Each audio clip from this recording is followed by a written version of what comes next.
नमस्कार, स्वागत है आप सभी का हिस्ट्री 360 चैनल पे। मैं रवि कुलरिया, हिस्ट्री लेक्चर राजस्थान से। आज बात करते हैं नए सिलेबस के बारे में जो कि फर्स्ट ग्रेड का जारी हुआ है। पेपर 1 की इस वीडियो के अंदर हम बात करेंगे। हालांकि मैं आज डिजिटल बोर्ड पे वीडियो नहीं बना पा रहा हूं, लेकिन यहाँ पर भी मैं आपको पूरी तरह से पूरा सिलेबस समझा दूंगा। क्या चेंज हुए हैं, उन चेंज का क्या फर्क पड़ने वाला है, कठिन हुआ है कि आसान हुआ है, किताबों के आपको किस प्रकार से थोड़ी बहुत चेंज करनी पड़ सकती है, पूरा डिस्कशन हम करेंगे। तो सबसे पहले बिना समय गंवाए हम बात करते हैं इतिहास के पोर्शन की। पहला जो आपने बदलाव देखा होगा पीडीएफ में भी कि जो गुप्त और मुगल काल की कला संस्कृति का जो अपना टॉपिक हुआ करता था वो यहाँ से हटा दिया गया है और सीधे आधुनिक भारत से शुरुआत कर दी गई है, जो कि एक अच्छा कदम है। आपको सिर्फ आधुनिक भारत से संबंधित पढ़ना है। तो 1857 का जो स्वतंत्रता संघर्ष है वो पहले भी अपने सिलेबस में था, अब भी सिलेबस में है।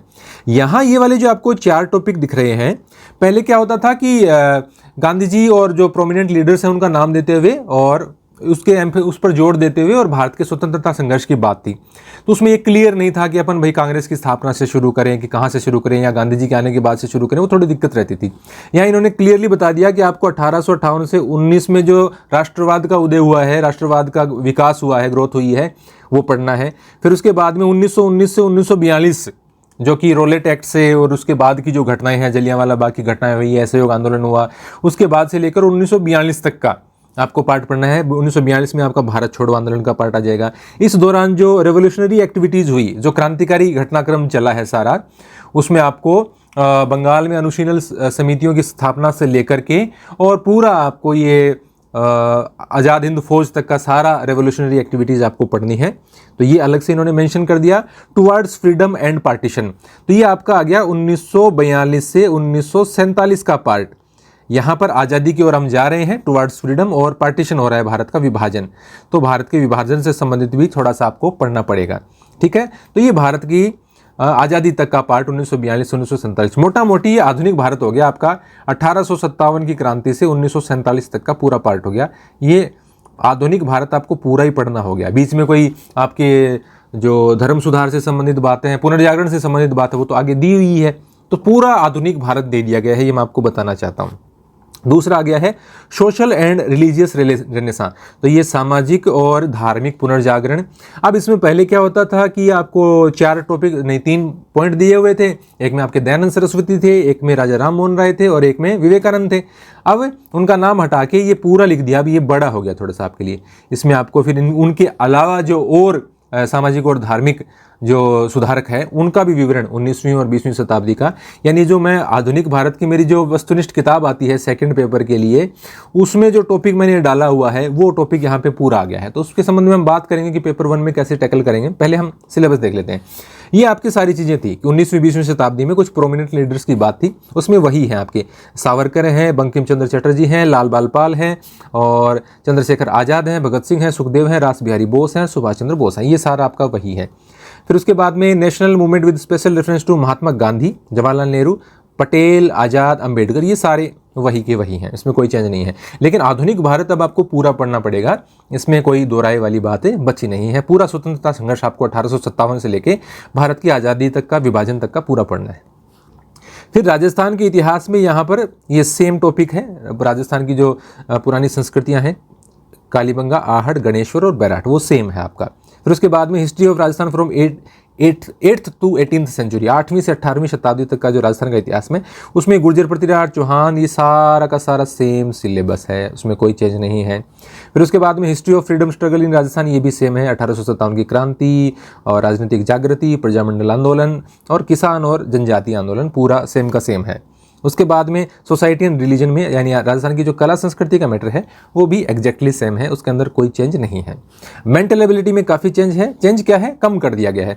यहाँ इसके बाद में ये जो एनालॉगी है, सीरीज कंप्लीशन है, कोडिंग डिकोडिंग है, ब्लड रिलेशन है, लॉजिकल वेन डायग्राम है, यानी ये आपके 5 टॉपिक यहाँ पे दे दिए गए हैं। और इसके बाद के जो टॉपिक थे, अल्फाबेटिकल टेस्ट था, नंबर रैंकिंग थी, time sequence, mathematical order operations थे, अर्थमेटिकल रीजनिंग थी, data interpretation, data sufficiency, cube, dice, मतलब बहुत सारे टॉपिक थे, कम से कम 8-9 टॉपिक और थे, वो कम कर दिए। यानी ये यहाँ पर कम किया गया है आपका, सीधी सी बात है, यहाँ पर सिलेबस आपका कम किया गया है। और निश्चित रूप से आप ये मान सकते हैं कि इसमें से 1 से 2 क्वेश्चन पूछे जाएंगे। अब 2 से ज़्यादा की संभावना, पिछली बार 2 ही पूछे गए, लेकिन कई बार 3 तक भी पहुँच जाते थे। अब 1-2 से ज़्यादा की संभावना नहीं बनती है।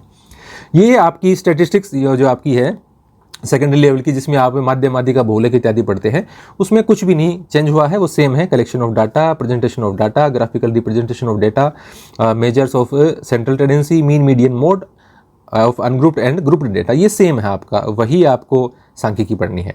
मैथमेटिक्स सेकेंडरी लेवल के अंदर आप में इसमें आप देखेंगे तो आपका वही natural and rational irrational number है, यानी प्राकृत संख्याएं हैं, परिमेय और अपरिमेय संख्याएं हैं, और ये इसमें कुछ भी मतलब ये आपका जो 9वीं 10वीं के लेवल का मैथ्स है, इसमें कोई चेंज नहीं है, वो आपका सेम का सेम दिया गया है। इसी प्रकार से आपकी जो क्षेत्र मिति है, मेंसुरेशन है, जिसमें आप घन घना बेलन शंकु गोला और इनके संबंध में और इनको मिलाने वाली शेप जो इनको कंबाइंड करके बनती है, उसके संबंध के क्वेश्चन है, ये भी 9th 10th स्टैंडर्ड का है, ये भी सेम है। यानी यहाँ पर मैथमेटिक्स वाला पार्ट तो आपका सेम है, लेकिन जो आपका पार्ट था स्टैटिक्स का वो भी सेम है। रीजनिंग का जो पार्ट है वो कम कर दिया गया है, तो मैथ्स में आपका थोड़ा वजन कम किया गया है। और मैं यहाँ बता देना चाहता हूँ, इसमें आपको बिल्कुल घबराने की आवश्यकता नहीं है। मैथमेटिक्स का हिस्ट्री 360 ऐप पे एकदम नया कोर्स 199 रुपये में ही मात्र लॉन्च किया हुआ है। एक गवर्नमेंट टीचर है, वो पढ़ा रहे हैं और बहुत अच्छा पढ़ा रहे हैं, अभी 3 दिन पहले ही लॉन्च किया है। आप उसको ज्वाइन कर सकते हैं और उसकी तैयारी कर सकते हैं। ये तो 4-5 टॉपिक है, ये तो अमित सर के पढ़ाए हुए हैं, बिल्कुल ईजी से हैं, इसमें तो कोई बात ही नहीं, 2 दिन में पूरे हो जाएंगे आपके। और बाकी ये एकदम लेटेस्ट शुरू किया है और इसमें कुछ चेंज भी नहीं है, और एकदम अच्छे तरीके से आपको ये कंप्लीट करवा दिया जाएगा अगले 1.5-2 महीने में। तो आप हिस्ट्री 360 प्ले स्टोर से डाउनलोड कर सकते हैं। हिंदी में आपके कोई बदलाव नहीं है, अंग्रेजी में आपके कोई बदलाव नहीं है, है ना, सेम वही टॉपिक है, और इसमें आपको कुछ सोचने की आवश्यकता नहीं है। बदलाव फिर आपके, देखिए मैंने आपको बताया ना, मैथमेटिक्स में हुआ है, हिस्ट्री में हुआ है, और फिर उसके बाद में आपका जो करंट अफेयर्स है उसमें चेंजेस हैं। जैसे यहाँ पे करंट अफेयर्स में राजस्थान और इंडिया अलग कर दिया, इंटरनेशनल अलग कर दिया। पहले एक साथ मिक्स किया हुआ था तो समझ नहीं आता था कि इंटरनेशनल में क्या पढ़े। जैसे इंटरनेशनल प्राइज दे रखे थे नेशनल के साथ में, तब थोड़ा मैं समझा देता हूँ आपको। यहाँ पर आपके 2011 की जो जनगणना वाला था वो हटा दिया है, ठीक है। तो यहाँ करंट में तो कम से कम वो टॉपिक नहीं दिया हुआ है, जहाँ तक मैं देख पा रहा हूँ। उसके बाद में आप यहाँ पे देखेंगे तो आपके जनगणना के बाद में अलग अलग ये देखिए, यहाँ ये तो दे दिया कि रिसेंट डेवलपमेंट प्रोग्राम, यानी जो अभी वर्तमान के जो विकास के कार्यक्रम चल रहे हैं, चाहे वो राजस्थान के हो चाहे भारत के हो, वो आपको सारी पढ़नी है, यानी योजनाएं सारी पढ़नी है। फ्लैगशिप योजनाएं राजस्थान की हो चाहे भारत की, वो सारी पढ़नी है। और भी जो नए कदम उठा रही है सरकार अर्थव्यवस्था को लेकर, या और शिक्षा को लेकर, या आपके स्वास्थ्य को लेकर, वो सारे आपको पढ़ने हैं। पहले अलग से दिया हुआ होता था क्या, कि अक्षय ऊर्जा, महिला सशक्तिकरण, स्पेस प्रोग्राम, महामारी, तो महामारी तो डिलीट समझो आप, स्वास्थ्य स्वच्छता, परमाणु ऊर्जा, तो उसमें आपको बहुत ज़्यादा एम्फेसाइज करने की जरूरत नहीं है। जो भी करंट से संबंधित, चाहे वो योजना महिला की हो, स्वास्थ्य की हो, मतलब सारे आपके प्रोग्राम आप पर आपको बराबर फोकस रखना है। अब ये नहीं है कि महिला सशक्तिकरण, अक्षय ऊर्जा, पहले हम करते थे ना स्पेस प्रोग्राम, उसी पर ज़्यादा फोकस रहते थे, स्वास्थ्य स्वच्छता। अब सीधी सी बात है, भारत सरकार और राजस्थान सरकार की जो भी योजनाएं हैं, खासतौर से फ्लैगशिप और उसके अलावा भी अन्य जो विकास के कार्यक्रम हैं और योजनाएं हैं, वो हमें पढ़नी है। स्किल डेवलपमेंट, कौशल विकास से संबंधित एक क्वेश्चन आता ही आता है, और पहले भी ये टॉपिक में था। स्टार्टअप, यहाँ पर स्टार्टअप इनिशिएटिव नया ऐड कर दिया गया है। तो स्टार्टअप के लिए जो भी केंद्र सरकार की और राज्य सरकार की योजनाएं चलती है स्टार्टअप को प्रोत्साहित करने के लिए, वो आपको देखनी है। सोशल एंड इकोनॉमिक इंडिकेटर्स, जो सामाजिक और आर्थिक सूचकांक हैं, वो पढ़ने हैं। इवेंट्स ऑफ इंपॉर्टेंस, जैसे व्यक्ति और ये तो हम पढ़ते ही हैं, व्यक्ति और ये जो स्थान है, महत्वपूर्ण व्यक्ति स्थान। Contemporary events in science, technology and environment, पहले साइंस टेक्नोलॉजी लिखा हुआ रहता था, अब ये पर्यावरण आपका और जोड़ दिया है। अवार्ड एंड प्राइज राजस्थान और इंडिया के पढ़ने हैं, इंटरनेशनल के नहीं पढ़ने, अब आप उनको छोड़ सकते हैं। लेटेस्ट बुक एंड ऑथर्स भी राजस्थान और इंडिया की पढ़नी है, इंटरनेशनल नहीं पढ़नी है। स्पोर्ट्स एंड गेम्स भी आपको राजस्थान और इंडिया के देखने हैं, आपको इंटरनेशनल स्पोर्ट्स नहीं देखने।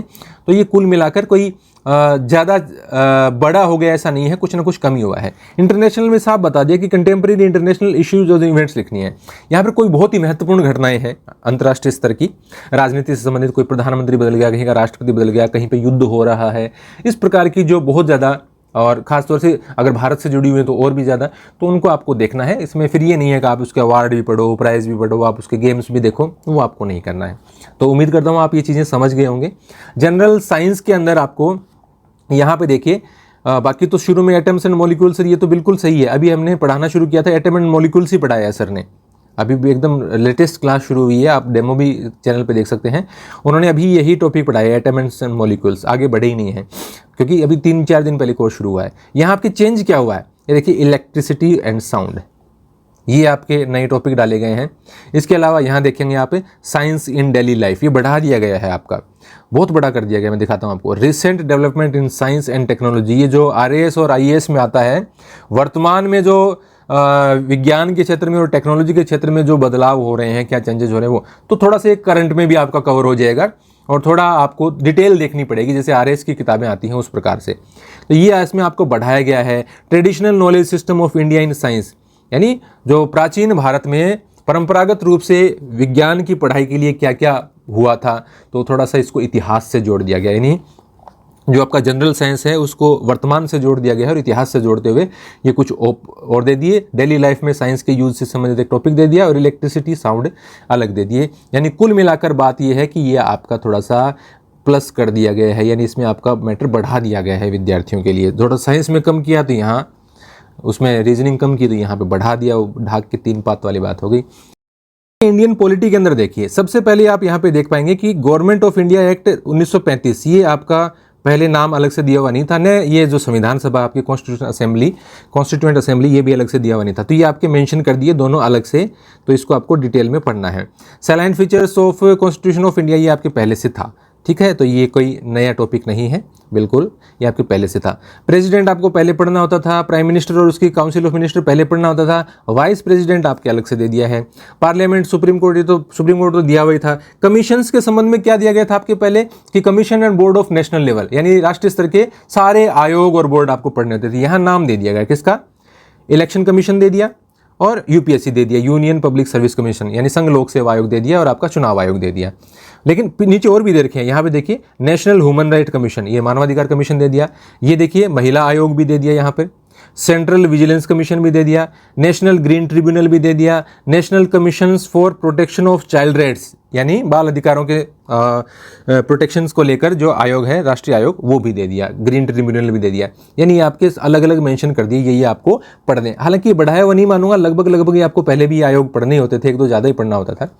फिर उसके बाद में पंचायत एंड म्यूनिसिपैलिटीज़, ये भी आपके थोड़ा सा बढ़ा दिया गया है यहाँ पर। कुल मिलाकर मैं ये कहूँगा कि इंडियन पॉलिटी में थोड़ा सा आपका वैसे ही टफ आती थी और कुछ प्लस किया गया है सिलेबस के अंदर, है ना। आपको पंचायत एंड म्यूनिसिपैलिटीज़ और 1935 का एक्ट भी थोड़ा ध्यान से पढ़ना पड़ेगा, थोड़ा प्लस है, ज़्यादा तो नहीं है लेकिन प्लस है। पंचायत एंड म्यूनिसिपैलिटीज़ फिर आपको, ये आपको स्थानीय निकायों से संबंधित ये टॉपिक दे दिया गया है। ज्योग्राफी ऑफ राजस्थान में यहाँ पे शुरू में तो देखिए location, extent, shape, size, physical feature, drainage, ये तो सारे ही हैं। सॉइल आपका मिट्टी वाला अलग दे दिया, नेचुरल वेजिटेशन और वाइल्ड लाइफ, ये आपका एक टॉपिक ऐड किया है। इससे आगे के आपके सारे टॉपिक सेम है इसमें, यानी आपके ये 2 टॉपिक नए ऐड किए गए हैं। फिर आपके जो एजुकेशनल साइकोलॉजी है, एजुकेशनल मैनेजमेंट है, एजुकेशन सिनेरियो इन राजस्थान, इसमें थोड़ा चेंज किया गया है। यहाँ पे देखिए एजुकेशन साइकोलॉजी में कोई चेंज नहीं है, नेचर की जगह पहले कॉन्सेप्ट लिखा हुआ था, वो एक ही बात है। ये टॉपिक वही हैं जो आपके पहले हुआ करते थे, सेम आप यहाँ पर मान सकते हैं इसको। और आगे बढ़ गया मैं ज़्यादा कुछ। फिर उसके बाद में जो दूसरा टॉपिक है, ये आपका सारा सेम दिया हुआ है, ये वाला वही टॉपिक है। फिर कॉन्सेप्ट ऑफ मेंटल हेल्थ लगभग वही है, यहाँ पे ये लाइन जोड़ दी गई है,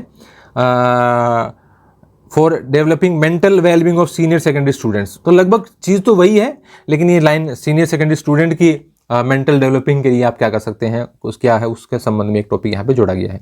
एजुकेशनल मैनेजमेंट में आपके कॉन्सेप्ट, फंक्शन एंड प्रिंसिपल, पहले देखो ये पैराग्राफ सा दे रखा था, अभी अलग अलग बांट दिया। टोटल कॉलेज मैनेजमेंट सेम है, एजुकेशनल सुपरविजन इंस्पेक्शन सेम है, social organization and leadership in education, ये भी ऑलमोस्ट सेम है। पहले क्या था कि the institutional planning, leadership styles and जो क्या था आपका ये इन एजुकेशन मैनेजर, ऐसा सा कुछ टॉपिक था, मैं जहाँ तक याद कर पा रहा हूँ।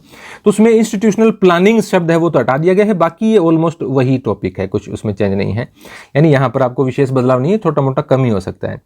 एजुकेशनल सिनेरियो इन राजस्थान, यहाँ पे देखिए ये आपकी सेम चीज़ है। SCRT, ये आपको मैं जो बता रहा हूँ, ये निशान, ये पहले था, ये भी था, ये भी था, ये भी था, स्टेट ओपन स्कूल भी था, टेक्स्ट बुक बोर्ड भी था, SIQE state initiative and quality education, ये भी आपके पहले से था। इसके बाद में आपके कुछ थे, दीक्षा राइज, है ना, और जो कोरोना के समय के कार्यक्रम थे, स्माइल, शिक्षा दर्शन, शिक्षा वाणी, समग्र शिक्षा अभियान, वो सारे आपके डिलीट कर दिए गए हैं। और यहाँ पे इंक्लूडिंग इम्प्लीकेशन ऑफ NEP 2020 की जो आपकी नेशनल एजुकेशन पॉलिसी है उस पर पूरा फोकस किया गया है, यहाँ भी दिया गया है और यहाँ भी अलग से मेंशन किया गया है। तो एजुकेशनल पॉलिसी आपको ढंग से पढ़नी है। और 2009 का जो right of children to free and compulsory education है, शिक्षा और का अधिकार है, निःशुल्क शिक्षा वाला, वो आपका पहले भी था और अभी भी है। तो कुछ मैंने आपको बता दिए कि दीक्षा राय स्माइल, शिक्षा वाणी इत्यादि, वो कुछ समग्र शिक्षा अभियान वो आपके हटा दिए, और नेशनल एजुकेशन पॉलिसी पर पूरा फोकस करके 2 जगह यहाँ पे लिख दिया गया, इस पर आपको ध्यान रखना पड़ेगा पूरा। बाकी चीज़ें सेम है, ये आप जानते ही हैं। 150 मार्क्स का है, 75 क्वेश्चन है, 75 गुणा आपके 2 के हिसाब से 150 क्वेश्चन का ये आपका पेपर होता है।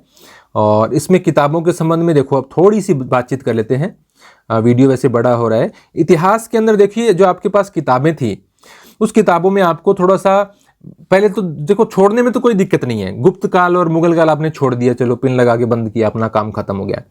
आधुनिक के संबंध में आपको थोड़ी डिटेलिंग चाहिएगी, क्योंकि पूरा फोकस किस पे हो गया है, आधुनिक भारत पे हो गया है। तो ज़्यादातर टॉपिक तो हैं आपके, लेकिन स्ट्रगल के जो ये फ्रीडम स्ट्रगल ऑफ 1857 के बाद में यहाँ ये वाला जो पार्ट है वो आपको बुक्स में थोड़ा सा वीक मिलेगा, ये मिलेगा ही नहीं। रेवोल्यूशनरी एक्टिविटीज़ पर बहुत कम ध्यान दिया गया है किताबों में, ज़्यादा नहीं दिया गया है। हालांकि भगत सिंह, सुखदेव, सुभाष चंद्र बोस पे तो है, लेकिन पूरा नहीं है। और थोड़ा पार्टीशन पे आपको थोड़ा सा देख लेना पड़ेगा। हालांकि घटनाएं वही हैं, आज़ादी की घटनाएं, पार्टीशन की घटनाएं एक सेम है। विभाजन एक अलग बिंदु होता है, विभाजन के दौरान जो हिंसा हुई और उसके संबंध में, तो उसका थोड़ा सा 1-2 पेज आप कहीं से पढ़ सकते हैं। तो कुल मिलाकर बात यह है कि नया आपने किताब नहीं ली है, इसमें 4th ग्रेड वगैरह में लगे हुए थे, तो अब कुछ दिन वेट कर लीजिए, महीने भर में सारी किताबें आ ही जाएंगी। और पहले वाली हैं तो पढ़ते रहिए, कोई इतना बड़ा चेंज है नहीं। राजस्थान वाला वही पार्ट है, मोस्टली आपकी वही चीज़ें हैं, थोड़ा बहुत बदलाव है वो टैकल हो जाएगा। या फिर मैं एक ऑब्जेक्टिव किताब जारी करूँगा जनवरी के अंदर, उसमें आपके जो भी चीज़ें कम हैं वो भी कंप्लीट हो जाएंगी, उसमें कहीं आपको दिक्कत नहीं आएगी, पूरा कंप्लीट हो जाएगा। फिर उसके बाद में मेंटल एबिलिटी और मैथ्स में कोई दिक्कत है नहीं, मेंटल एबिलिटी में कम किए गए हैं, मैथ्स में चेंज नहीं है, तो किताबें सेम है। हिंदी इंग्लिश में किताबें सेम हैं। करंट अफेयर्स तो अभी आपने पढ़नी शुरू ही की होगी, इस महीने से पढ़ना शुरू कर दीजिए, इसको ध्यान में रखिए। और जो फ्लैगशिप कार्यक्रम वगैरह हैं, खेल हैं, अवार्ड हैं, और ये जो नॉर्मली जो आते हैं, या तो क्रोनोलॉजी ले आया करो या 2 महीने से मूमल ले आया करो, उसमें सारी चीज़ें आ जाती हैं। जनरल साइंस में आपकी काफ़ी सारी चीज़ें चेंज हुई हैं, और निश्चित रूप से इसके अंदर आपको बुक हैं वो दूसरी देखनी पड़ेंगी। अभी तो ऊपर वाले टॉपिक सेम है, तो वो पढ़ते रहो। जैसे ही महीने भर में कोई नई किताबें आती हैं, मैं आपको, यदि आप यहाँ पे इस चैनल पे हो तो आपको पता चल जाएगा, मैं रिव्यू करूँगा, 100% करूँगा किताबों के बारे में, क्योंकि मैं सबसे ज़्यादा वीडियो ही 1st ग्रेड के बनाता हूँ। तो सब्सक्राइब कर लेना, आपको पता चल जाएगा जब भी कुछ आएगा। इंडियन पॉलिटी के अंदर आपकी ऑलमोस्ट वही चीज़ें हैं, थोड़ा थोड़ा चेंज है। तो किताब नहीं ली है तो नहीं मिल जाएगी, नहीं तो एक बार पढ़ लेना। बाकी 1-2 टॉपिक तो कहीं से मैनेज भी कर सकते हो आप। बाकी तो देखिए, मन में डाउट हो जाता है कि लें नहीं, किताब ले लें, इतना ज़्यादा चेंज नहीं है वैसे। और ज्योग्राफी ऑफ राजस्थान में ये आपके जो 2 टॉपिक हैं, सॉइल और नेचुरल वेजिटेशन और वाइल्ड लाइफ, तो इसके लिए आपके पास किताबें तो होंगी। और यदि आपने 1st ग्रेड के अलावा जनरल जो किताबें ली हैं, तो उसके अंदर तो वैसे भी आपको ये टॉपिक मिल ही जाते हैं राजस्थान के वाले।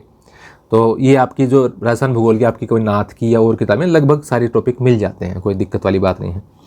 साइकोलॉजी वगैरह में आपकी कोई चेंज है ही नहीं। ये developing mental wellbeing of senior secondary students, इसमें कोई डिफरेंट है नहीं। होगा तो देखो, साइकोलॉजी के टीचर ज़्यादा बेहतर बताएंगे, इससे संबंधित कोई 1-2 पेज मिलते हैं कि। और एजुकेशनल सिनेरियो में आप ये छोड़ देना, है ना, ये वाले जो टॉपिक है आपकी किताब में पुरानी है भी तो आप ये जो टॉपिक हैं, दीक्षा राय स्माइल, वाणी इत्यादि इत्यादि, वो सब छोड़ देना। और राष्ट्रीय शिक्षा नीति वैसे भी तो डालने लग गए थे किताबों में लोग, राष्ट्रीय शिक्षा नीति आप अच्छे से पढ़ लेना, इसमें कोई ज़्यादा चेंज नहीं है। जो चेंज था मैंने आपको बता दिया। वीडियो कैसा लगा है, आपके लिए हेल्पफुल है तो कमेंट करके मुझे ज़रूर बताएं, नए हैं तो सब्सक्राइब कर लें। धन्यवाद।